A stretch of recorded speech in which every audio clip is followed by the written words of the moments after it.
Guépard Génilou, numéro 14, qui souffle un petit peu le chaud et le froid, qui est à 32 contre 1. Allez, les concurrents se rassemblent. Et c'est maintenant Harrisburg, le numéro 12, qui est très loin d'ailleurs, qui est le favori à 3,50. Harrisburg qui va perdre quasiment 30-40 mètres, qui est très très loin.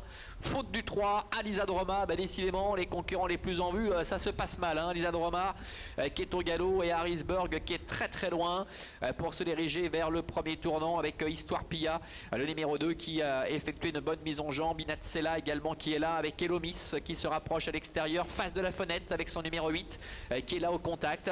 Devant encore Hermione du Marza avec Guépard Génilou qui est en dehors et puis Gracieux Le Foll, l'un des concurrents en vue, la casaque verte toque jaune. Et pour l'instant dans le sillage les premiers, c'est terminé pour le numéro 3, Alisadroma qui a complètement manqué sa mise en jambe. Hot Story est à l'arrière. Oh, faute de Gracieux Le Foll. Gracieux Le Foll qui est au galop à son tour. Les trois principaux favoris de cette épreuve qui sont quasiment hors course, mis à part Harrisburg qui ferme la marche en retrait. Mais c'est fini pour Alisadroma et j'ai bien peur qu'il en soit le même. Voilà à l'instant pour le numéro 9, Gracieux Le Foll.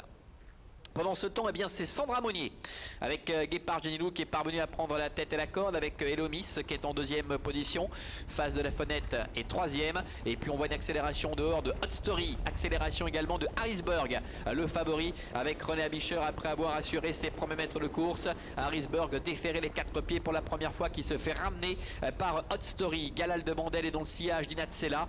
Fortuna Fighter est à l'arrière-garde avec All Destin ainsi que le numéro 13, Livy Ohio. Bientôt le début de la ligne opposée avec Guépard Génilou qui a la tête et la corde, avec dans son dos le numéro 6 Elomis. Face de la fenêtre reste le nez au vent avec sur une troisième ligne la corde le numéro 2 Histoire Pia. Histoire Pia qui est accompagné encore notamment par à l'extérieur le numéro 16 Hot Story qui reste un petit peu en suspension en troisième épaisseur. Le nez au vent qui est à la hauteur de Inatsela et Harrisburg qui est ramené pour l'instant par Hot Story. Galal de Bandel reste quant à lui au contact avec Valérie Henry en 6-7e position devant le numéro 1 Hermione du Marza.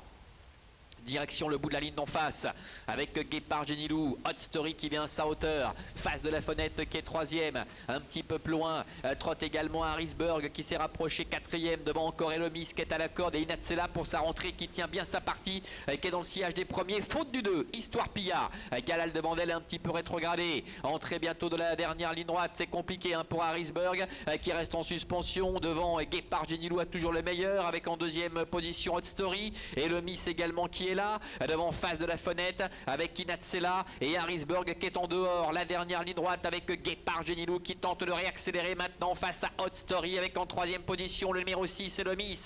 Un petit peu plus loin face de la fenêtre, Inatsela pour sa rentrée qui termine bien devant Harrisburg et Livy Ohio qui est lancé maintenant dehors. Le numéro 13 qui refait un terrain considérable.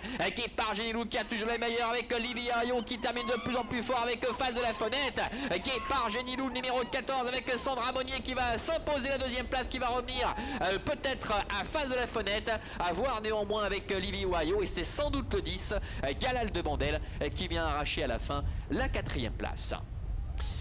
Voilà les outsiders à la fête. Guépard Génilou l'emporte face de la fenêtre. Le numéro 8 est sans doute deuxième face au numéro 13 Livy Ohio. C'est le numéro 10 Galal de Bandel qui obtient la quatrième place en retrait face à Hot Story, semble-t-il, le numéro 16. On revoit la phase finale de cette épreuve avec Guépard Génilou qui s'impose pratiquement de bout en bout aux dépens de face de la fenêtre, qui a très bien tenu sa partie malgré ce parcours en dehors. Et puis Livy Ohio qui a toujours musardé longtemps à l'arrière, qui va effectuer une très belle ligne droite pour aller chercher à la fin à la troisième place aux dépens du numéro 10 Galal de Bandel. Des déceptions avec Harrisburg notamment, déception avec Gracieux Le Foll qui a fait la faute peu après le départ, et puis Alisadroma qui est parti au grand galop également. Les concurrents évidemment qu'il faudra racheter lors de leur prochaine tentative. Voilà, ainsi s'achève cette réunion ici à Avenches. La Suisse qui vous retrouvera dimanche avec l'hippodrome de Zurich avec 4 courses premium, et on se retrouvera ici à Avenches le 4 octobre prochain. Bonne journée à toutes et à tous.